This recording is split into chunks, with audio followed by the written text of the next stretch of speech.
अस्सलाम वालेकुम स्टूडेंट्स, आज हम चैप्टर नंबर 8 स्टार्ट करने लगे हैं। सबसे पहले हम जानते हैं कि सेट क्या होता है। The collection of well defined objects is called set. इसको शो करते हैं कैपिटल लेटर से, यानी कि ए बी सी कैपिटल जो होता है, और जो इस करली ब्रैकेट्स के अंदर लिखते हैं। और डिफरेंट ऑब्जेक्ट्स होते हैं, सेम नहीं लिख सकते, जैसे कि ए बी सी सॉन चलता जा रहा है। चलिए हम कुछ सेट्स देखते हैं कि होते क्या हैं। चलिए सबसे पहले देखते हैं नेचुरल नंबर का सेट क्या होता है। ये 1 से स्टार्ट होता है, 1 2 3 4 सोन चलता जा रहा है। इसकी एंडिंग तो नहीं पता, लेकिन इसमें जीरो शामिल नहीं है और माइनस के वर्ड शामिल नहीं है। चलिए होल नंबर्स देखते हैं। होल नंबर 0 से स्टार्ट होता है, 0 1 2 3 और सोन चलता जा रहा है। इसी तरह ऑड नंबर्स हैं।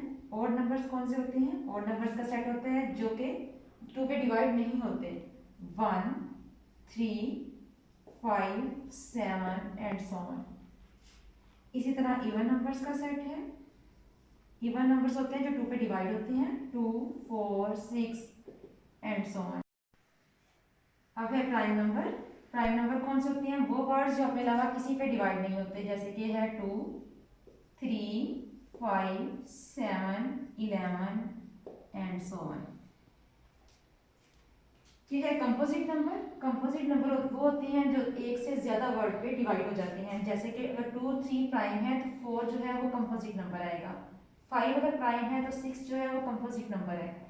4 2 पे भी डिवाइड हो जाता है और 4 पे भी हो जाता है। इस तरह 6 जो है वो 3 पे भी हो जाता है, 2 पे भी, और 6 पे भी मैनी वर्ड्स पे हो जाता है। 6 के बाद 8 9 10 एंड सो ऑन, सिमिलरली ऐसे ही वर्ड्स। चलिए अब हम देखते हैं कि इंटीजर्स क्या होते हैं। इंटीजर्स को हम जी से शो करते हैं, और इंटीजर्स में प्लस माइनस सारे वर्ड्स आ जाते हैं, plus minus 1 plus minus 2 plus minus 3 and so on, चलते चले जा रहे हैं। इंटीजर्स पॉजिटिव भी होते हैं और नेगेटिव भी होते हैं। चलिए इसी के साथ हम देखते हैं कि 8.1 में क्या है।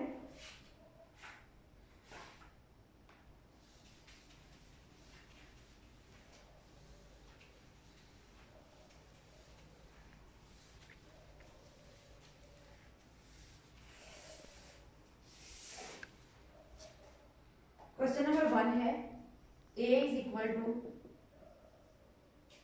1 4 7 और 8। b इज इक्वल टू दिया हुआ है उन्होंने 4 6 8 और 9, और c इज इक्वल टू दिया हुआ है 3 4 5 7।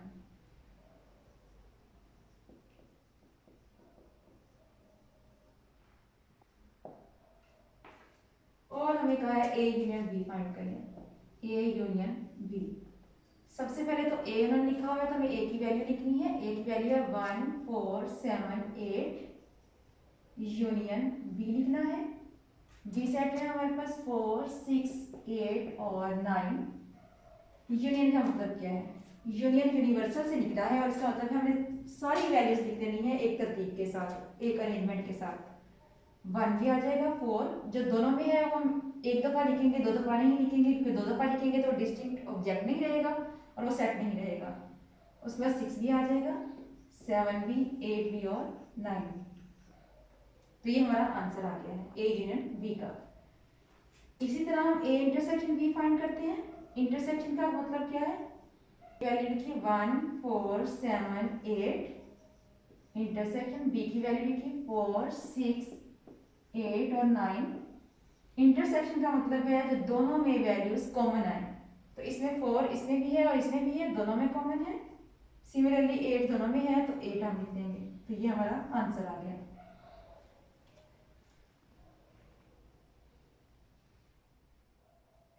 इसी तरह हमने कुछ क्वेश्चंस में A union B intersection C दिया हुआ है, तो ए यूनियन बी हम फाइंड कर चुके हैं। इंटरसेक्शन सी कर लेते हैं इसी के साथ। ए यूनियन बी का हमारे पास आंसर था 1 4 6 7 8 और 9। इंटरसेक्शन लेते हैं सी के साथ, और सी हमारे पास है 3 4 5 और 7। इंटरसेक्शन का मतलब है दोनों में कॉमन लेना, तो कॉमन देखते हैं किस दोनों में क्या कॉमन है, 4 कॉमन है और 7 कॉमन है, तो ये आंसर आ गया है।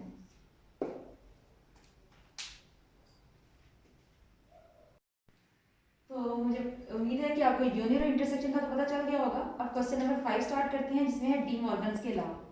क्वेश्चन नंबर 5 में है डी मॉर्गन्स के लॉ। पहले देखते हैं डी मॉर्गन्स के लॉ होते क्या हैं। ए यूनियन बी का कंप्लीमेंट इज इक्वल टू ए का कंप्लीमेंट, इंटरसेक्शन बी का कंप्लीमेंट इसका फर्स्ट लॉ है, और सेकंड लॉ है ए इंटरसेक्शन बी का कंप्लीमेंट इज इक्वल टू ए का कंप्लीमेंट यूनियन बी का कंप्लीमेंट। ये कंप्लीमेंट क्या है ये अभी हम देखते हैं। फर्स्ट में हम क्वेश्चन इसको याद कर लेते हैं कि ए यूनियन बी अगर हो होल का कंप्लीमेंट है, जब कंप्लीमेंट ए और बी पे अलग अलग होगा तो ये इंटरसेक्शन में चेंज हो जाएगा, और जो इंटरसेक्शन है वो यूनियन में चेंज हो जाएगा। ये दो लॉ थे डी मॉर्गन्स के। चलिए इसको प्रूव करते हैं क्वेश्चन नंबर 5 में। क्वेश्चन नंबर 5 क्या है, u is equal to 7 8 9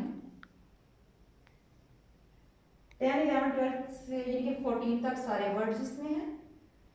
u के बाद a जो है वो दिया हुआ मैंने 7 10 13 और 14, और b जो है वो दिया हुआ है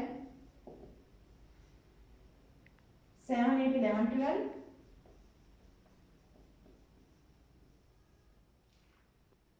और उन्होंने कहा है कि a union a intersection b के ऊपर c लिखा है। c का मतलब है कंप्लीमेंट, इसका ये डैश भी लगा सकते हैं और c भी लिख सकते हैं, दोनों का मतलब सेम है, कंप्लीमेंट लिए यूज होता है। तो a complement union b complement आ जाएगा, इसको हमने इक्वल प्रूव करना है। चलिए हम लेफ्ट हैंड साइड से स्टार्ट करते हैं, a इंटरसेक्शन b निकालते हैं। पहले तो इंटरसेक्शन हमें लेना आ चुका है, तो a की वैल्यू 7 10 13 और 14 है, और इंटरसेक्शन b की वैल्यू है हमारे पास 7 8 11 और 12। इंटरसेक्शन का मतलब है दोनों में जो चीज कॉमन है, तो कॉमन है इसमें 7 और ठीक है, बाकी कोई चीज कॉमन नहीं आ रही है, तो सिर्फ 7 कॉमन आ रहा है। अब हमें a इंटरसेक्शन b का कंप्लीमेंट लेना है। तो कंप्लीमेंट क्या होता है, जब भी किसी चीज का कंप्लीमेंट लेते हैं उसे u में से माइनस कर देते हैं, तो हमें a इंटरसेक्शन b को u में से माइनस कर देना है। a इंटरसेक्शन b का कंप्लीमेंट है, u में से इंटरसेक्शन b को माइनस किया, u की वैल्यू ली, u की वैल्यू थी हमारे पास 7 से लेके 14 तक, 7 8 9 और 14 तक, माइनस a इंटरसेक्शन b में सिर्फ 7 आया है हमारे पास। तो माइनस में ये होता है कि हमने a u की वो वैल्यूज लिखनी है जो कि हमारे पास a इंटरसेक्शन b में नहीं है। 7 7 में से माइनस हो जाएगा, खत्म हो जाएगा, हमें 8 से लेके 8 9 और 14 तक सारी वैल्यूज आ गई। तो ये हमारे पास a इंटरसेक्शन b के कंप्लीमेंट का आंसर आ गया। लेफ्ट हैंड साइड कंप्लीट हो गई। अब हम राइट हैंड साइड करते हैं।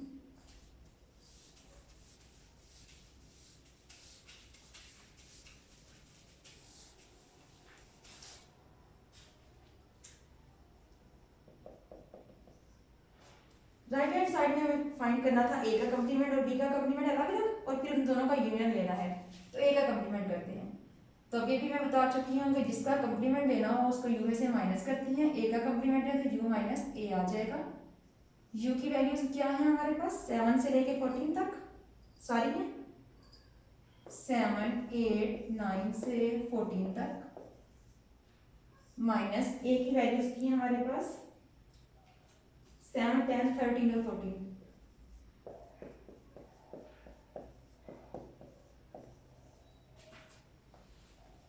हाँ जी, अब हम 7 10 13 और 14 के अलावा बाकी वैल्यूज जितनी भी u में है वो सारी लिख देनी है।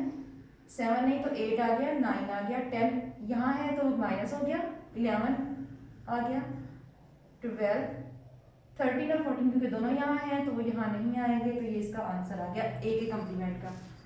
अब हमें b का कंप्लीमेंट चाहिए, तो हम u माइनस b कर देंगे। u 7 8 9 और 14 तक है, माइनस हमें b करना है, और b की वैल्यू से हमारे पास 7 8 11 12।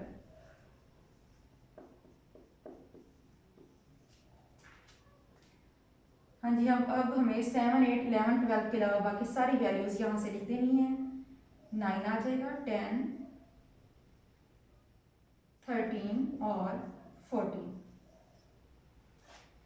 ए डैश भी आ चुका है, बी डैश भी आ चुका है। अब हमें फाइंड क्या करना है, ए डैश अगर यहाँ इंटरसेक्शनल था तो यहाँ हमारे पास यूनियन आना चाहिए, यूनियन बी डैश या बी कम्प्लीमेंट।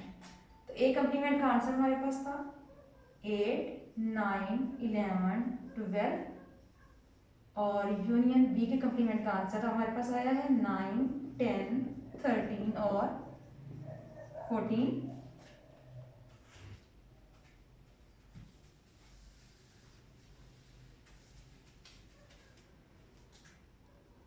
यूनियन में हमें सारी वैल्यूज लिखनी होती है अरेंजमेंट के साथ, तो 8 आ जाएगा, 9 भी, 10, 11, 12, 13 और 14। अगर आप चेक करें तो 8 से लेके 14 तक सारी वैल्यूज आई हैं, यहाँ भी 8 से लेके 14 तक सारी वैल्यूज आई हैं, तो इट्स मीन कि हमारी लेफ्ट हैंड साइड जो है और राइट हैंड साइड के इक्वल आ गई है, और यही हमने प्रूव करना था।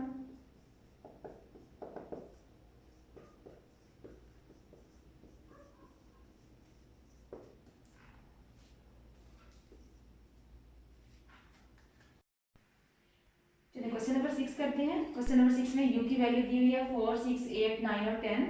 ए दिया हुआ है 4, 6 और बी दिया हुआ है 6, 8 और 9। अब हमें फाइंड करना है डी मॉर्गन्स के लॉ फाइंड करने को कहा है, मतलब दोनों लॉ फाइंड करने हैं। तो लॉ हमारे पास क्या थे, अगर ए यूनियन बी का कंप्लीमेंट होगा तो वो ए कंप्लीमेंट इंटरसेक्शन बी कंप्लीमेंट में चेंज हो जाएगा, और इसी तरह अगर ए इंटरसेक्शन बी का कंप्लीमेंट होगा तो वो ए कंप्लीमेंट यूनियन बी कंप्लीमेंट में चेंज हो जाएगा। अभी अभी हम क्वेश्चन में सेकंड लॉ इसका प्रूव कर चुके हैं दूसरे क्वेश्चन में।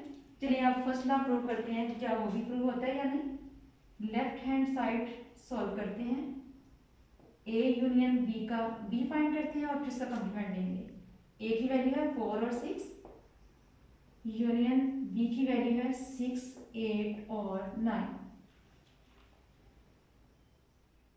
4, 6, 8 और 9 यूनियन में सारी वैल्यूज लिखनी होती हैं, तो लिख दी। अब हमें ए यूनियन बी का कंप्लीमेंट चाहिए, तो ए यूनियन बी के कंप्लीमेंट में का मतलब है यू में से ए यूनियन बी को माइनस करना। तो यू की वैल्यू हमारे पास है 4, 6, 8 और 9 और 10। माइनस किया ए यूनियन बी को, और ए यूनियन बी है 4, 6, 8 और 9। तो हमारे पास आंसर क्या, 4, 6, 8 और 9 माइनस हो गया, सिर्फ बचा क्या 10। ओके, अब हमें फाइंड करना है ए कंप्लीमेंट और B complement, right hand side लेनी है। Right hand side A complement निकालना, तो इसका मतलब है यू माइनस ए फाइंड करना है। यू की वैल्यूज हैं 4, 6, 8, 9 और 10। माइनस किया ए को, और ए की वैल्यूज है हमारे पास 4 और 6। हमारे पास आंसर निकलेगा 4, 6 के अलावा 8, 9 और 10, ये तीनों वैल्यूज यहाँ आ गई कंप्लीमेंट में। सिमिलरली हमें बी कंप्लीमेंट चाहिए। बी कंप्लीमेंट के लिए क्या करना पड़ेगा, यू माइनस बी, और यू की वैल्यू हमारे पास है 4, 6, 8, 9 और 10। माइनस बी की वैल्यू हमने लेनी है, और बी की वैल्यू है 6, 8, 9।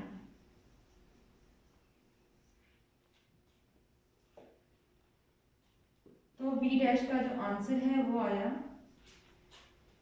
6, 8 और 9। 6, 8 और 9 माइनस हो गया, 4 और 10 बचा।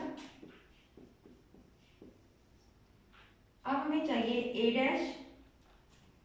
अगर यहाँ यूनियन था तो इस साइड में हमें इंटरसेक्शन चाहिए, ए डैश इंटरसेक्शन बी डैश।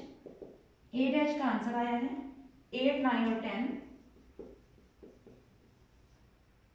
और इंटरसेक्शन बी डैश का आंसर आया है 4 और 10। हाँ जी, तो इन दोनों में कॉमन क्या वैल्यू है, 10। तो आप देख सकते हैं कि हमारी लेफ्ट हैंड साइड का आंसर भी 10 ही आया है, और राइट हैंड साइड का आंसर भी 10 ही आया है। तो हम लिख सकते हैं कि left hand side is equal to है राइट हैंड साइड के।